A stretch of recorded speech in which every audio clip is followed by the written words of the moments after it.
Vamos a hablar de la vida en China durante la dinastía Song. Incluso accediendo a numerosísimas cartas que nos llegan. Gentes en la puerta de la radio durante toda la noche exigiendo a los gritos que hablásemos de una vez de este tema que se viene callando maliciosamente en los medios de comunicación. A saber cómo era la vida en China durante la dinastía Song. ¿Y por qué se calla? Bueno, porque hay intereses. Hay mucho interés en que no se sepa cómo era la vida en China durante la dinastía Song. ¿Para qué quieren que no se sepa esto? Pues no lo sé. Ubiquémonos entonces en China ya por el siglo XIII. La dinastía Song gobernaba el llamado Imperio del Sur y la capital de dicho imperio era Hangzhou. Repito, Hangzhou. Mi acento chino es del norte más que del sur. No todos los habitantes de aquel lugar tenían la suerte de poseer una vivienda. Hangzhou era una ciudad superpoblada. Y como hemos contado alguna vez, frecuentemente arrasada por los incendios. Había mucha gente amontonada, celdas, patios, monasterios, barcos, en laguitos, acantonamientos militares, bueno, ahí era toda gente amontonada. En cuanto a la gente del pueblo que había conseguido una casa, hay que decir que generalmente 5 o 6 personas ocupaban la misma pieza. Dormíamos todos amontonados, los chinos de Hangzhou en aquel entonces. Poco se podía hacer contra la cantidad de gente que vivía en la capital. Había construcciones de varios pisos, estamos hablando del siglo XIII, pero generalmente hechas de varas de madera, o de cuerdas anudadas, o de estera, o de estacas de bambú y papel pintado. Así que, calculen ustedes que eso agarra fuego enseguida. En Hangzhou vivían más de 1 millón de personas en el año 1270. Para alimentar a tanta gente se necesitaban, por ejemplo, 200 toneladas de arroz diarias. Marco Polo la definió como mayor que cualquier otra en el mundo, y era verdad en aquel entonces. Mayor en tamaño. De forma irregular, las murallas estaban perforadas por 13 puertas también irregulares. El Palacio Imperial parece que estaba en el barrio sur. En el centro había un mercado de chanchos. Los artículos amontonados por todas partes afeaban la ciudad. Y las actividades comerciales incontroladas le daban un aire caótico a la ciudad de Hangzhou. Todos los edificios eran, sin excepción, rectangulares. En los parques o jardines de los ricos se edificaban tantas construcciones de este tipo como fueran necesarias, como si hubiera un módulo. O sea, hay un rectángulo. Para ser más específicos, era un prisma rectangular. Pues si los edificios fueran rectangulares, serían edificios de 2 dimensiones. Y se iban amontonando como construcciones de tarno. Creo que primero construyen una pieza y después otra. A veces le daban forma de U para formar un patio en el medio. Durante la construcción, el techo era aquello a lo que más tiempo se le dedicaba. Se empezaba a construir desde el momento mismo en que se colocaban los pilares necesarios para sostener.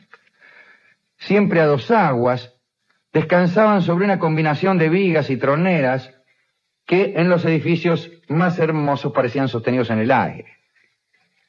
Según aquellos viejos constructores, los extremos de los techos debían ser ligeramente curvados hacia arriba, como vemos nosotros en los grabados chinos, para estar en armonía con los árboles cercanos y con las curvas caprichosas de las colinas de la ciudad. Aquel precepto de los arquitectos de aquel tiempo se cumple hoy siquiera en los dibujos que hacemos de chinos. Cuando uno dibuja chinos, le mete un edificio con las puntas del techo retorcidas en firulete.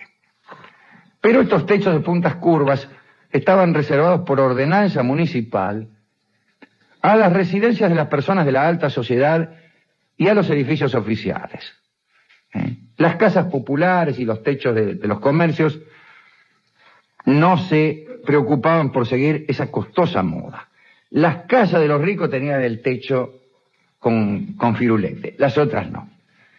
Un detalle, las ventanas estaban hechas de enrejados que formaban cuadrados, pero las partes vacías se cubrían con papeles encerados, no con vidrio, generalmente adornados con flores o con figuras de animales.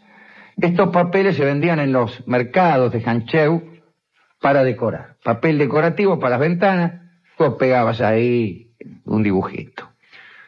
Otra curiosidad, solo los personajes importantes del imperio podían tener más de una puerta de acceso a las casas. Si vos eras un príncipe del imperio, podías tener 2 puertas.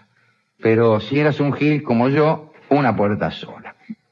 En la puerta podías pintar entes protectores contra los malos espíritus, que son generalmente personajes históricos divinizados. En las casas importantes, cada pabellón tenía su función particular.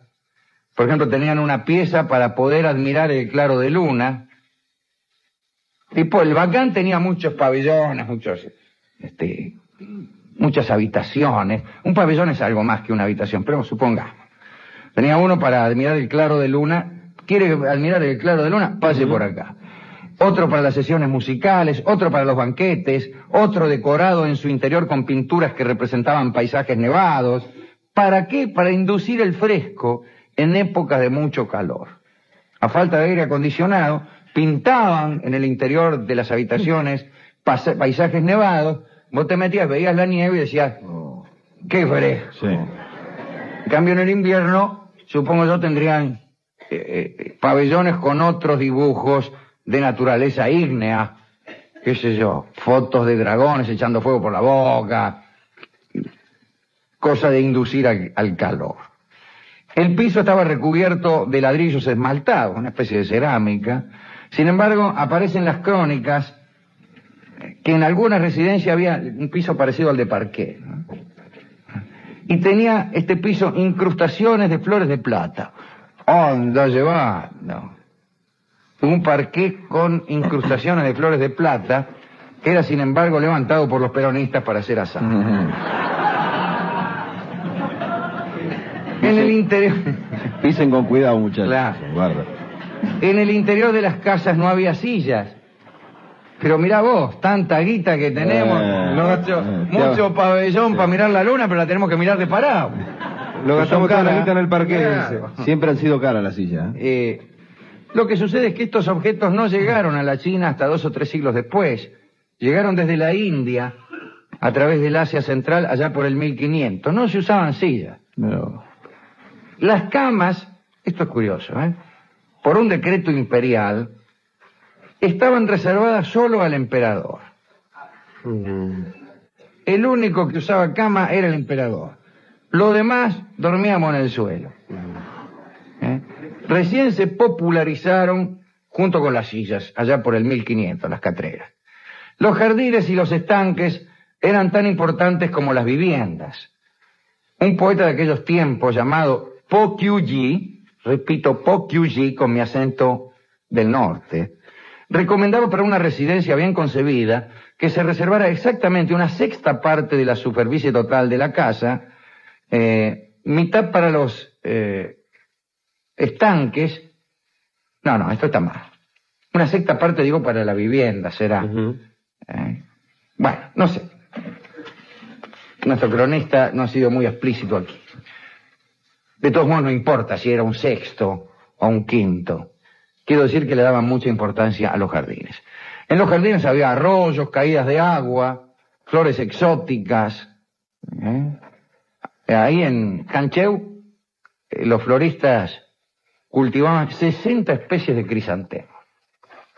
Había pinos con troncos nudosos y ramas de forma retorcida, todo el jardín ahí. Con respecto al aseo, los historiadores aseguran que los habitantes de Hancheu se lavaban más que las personas de otras regiones. Se conocía, por ejemplo, hablando de otra región, a los habitantes de Sichuan como inmensos temerosos del agua. por no decir roñosos. Parece que no se bañaban más de 2 veces en su vida. Luego del nacimiento y en el momento de la muerte, ya que estas eran abluciones obligatorias. O sea, se bañaban 2 veces en su vida y prácticamente no era necesario ninguna de las 2. Ni se enteraban casi. Claro. Hancheu era una ciudad limpia, ¿eh? Estaba edificada sobre una red de canales unidos al lago occidental. De allí sacaban el agua para tomar y para regar. Una vez al año, como en Venecia, se hacía una limpieza general de los canales, aunque también había un servicio diario de recolección de basura. Mientras que los ricos tenían pozos negros que eran vaciados periódicamente, el resto de los ciudadanos usaban baldes que eran recogidos todas las mañanas por los recolectores, ¿eh? No de basura, como... No. Bien. Muchos habitantes... Venían de tipo... Sí. Tenías que sacar, ¿no? En vez de sacar la basura... Muchos habitantes se dirigían a Yancheu, una ciudad ubicada a 150 kilómetros al norte, y se arrimaban al río Tsequian para matarse las pulgas, los piojos y los parásitos. Esta operación se realizaba con gran habilidad. Cuenta Marco Polo haber visto una chica muy elegante, ricamente adornada, matándose las pulgas. Cuenta Marco Polo, calculo yo en el libro del Millón, con las ropas desplegadas se metía en la boca todas las pulgas que caían en sus manos. Y lo hacía tan rápidamente que no paraba de llevarse la mano a la boca, dice Marco Polo. Mira, matándose las pulgas se las lastraba. Y después se las lastraría, no sé. El baño y el lavado del marote constituían un momento importante, En ese momento mucha gente atendía las visitas mientras se bañaba. Esto en Hancheu. En Sichuan no, porque no se bañaban nunca. Pero ¿cuál era la frecuencia de los baños en Hancheu? No lo sé, pero este afán por la limpieza venía de antiguas prácticas campesinas que todavía se conservan en el sur, Incluso en las fiestas de casamiento había un baño en común y sin ropas, entre los muchachos y las chicas, en las aguas fecundas de algún río. Así que, si te invitaban a un casorio, te pegabas una enjuagada en medio de la fiesta. ¿Cómo hay que ir vestido al casamiento? Dice. Sin embargo, los chinos de educación elevada no se bañaban en presencia de algún familiar de otra generación. Este pudor, que llegó a ese punto más alto entre los funcionarios, no excluía una profunda afición a los refinamientos eróticos y a los juegos amorosos durante el baño. Con razón se bañaban tan seguido. Los camboyanos tenían la costumbre de bañarse desnudos en los estanques, y los mercaderes chinos de Hancheu viajaban en grupo a mirarlos, a relojear camboyanos. Pues les gustaba mirar. Según Marco Polo, existían miles de baños públicos que podían recibir a 100 clientes a la vez. Allí podían incluso tomar masajes, beber té o encontrarse con alguna amiga. Algunos funcionarios eran famosos por la manía de bañarse, o a la inversa eran famosos por chanchos, por sucios. Ahí lo tiene mirá vos, el gran reformador del siglo XI, Wang Anche, era increíblemente sucio. Wang Anche, un gran reformador, era increíblemente roñoso. 2 asistentes lo obligaban a bañarse una vez por mes mediante amenazas de todo tipo. También había aficionados a los baños sibaríticos. Uno de ellos era el poeta Pou Son Mong, que se hacía un lavado grande y uno pequeño de la cara, un baño pequeño y uno grande de los pies, y también baños completos, grandes y pequeños. Se hacía ayudar por una docena de sirvientes en cada baño, que le iban llevando agua caliente en unas cubetas. Eso se llama bañarse con escrúpulo, hacerse ayudar por 12. Hágame el favor, cepílleme allí donde le dije, mi querido Wang Anche. Último detalle, para limpiarse los dientes se contentaban con pasarse un trapo. Se pasaban un trapo por el medorco. Y en cuanto al uso de los cosméticos y perfumes, tales estaban reservados solo a las muchachas. fueron las mujeres chinas las que primero comenzaron por depilarse las cejas para reemplazarlas por un trazo de lápiz negro. Me dirá usted, ¿para qué te depilas las cejas y después te las dibujás? Ese gusto por lo artificial que tiene una, Rolón. Bueno, me gustó mucho esta pequeña visita guiada a aquella enorme ciudad de Hancheu, donde vivían 1 millón de almas allá en 1270. Había mucho borracho también en aquella ciudad. Había algo parecido a la policía también ahí. Y sus principales enemigos eran los curdelas que había en Hancheu. Parece que la gente por ahí bebía mucho y salía a falta de mayor diversión y salía por ahí a la noche a jorobar. Se caía mucha gente a los canales. Era una ciudad con muchos canales, como creo que expliqué por ahí. Parecida a Venecia, pero distinta. ¿No? Si vamos a pensar que cada ciudad con canales se parece a Venecia, sí, mal andamos. Y por ahí, imagínese, usted sale a Hancheu, mal iluminada, año 1270, no hemos leído publicaciones de difusión que nos expliquen lo mal que hace el alcohol, entonces tomamos, nos emborrachamos y nos caemos a los canales. Pues toda la noche se sacaban, qué sé yo, unos cuantos que se caían a los canales.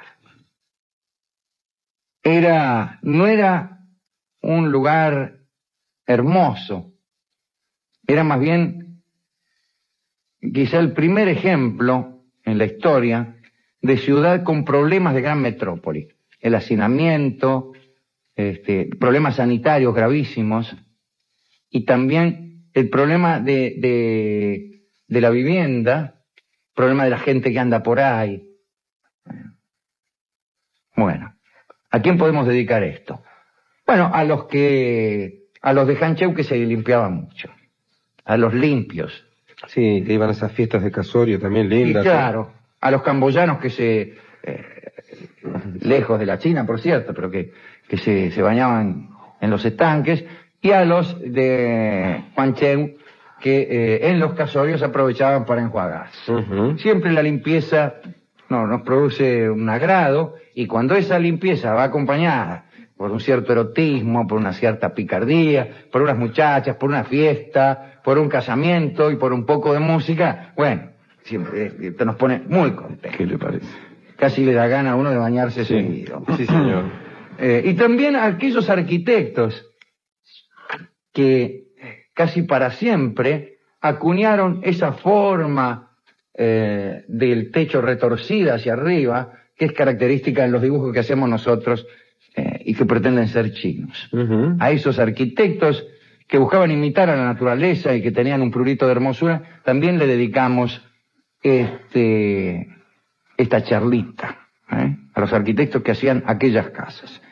Y desde luego, la canción que ilustrará eso se referirá a esas casas o a otras casas que también son entrañables para nosotros y que tenían una mínima preocupación por la belleza, porque no basta que una casa sea amplia y que esté cerca del subterráneo, tiene que también tener algo de belleza, porque la belleza nos suele hacer felices, aunque sea una belleza humilde, aunque sea una belleza ayuna de toda pretensión de grandeza. Vieja casa va a cantar don Edmundo Rivero, dedicada a aquellos simpáticos arquitectos de la ciudad de Hancheu.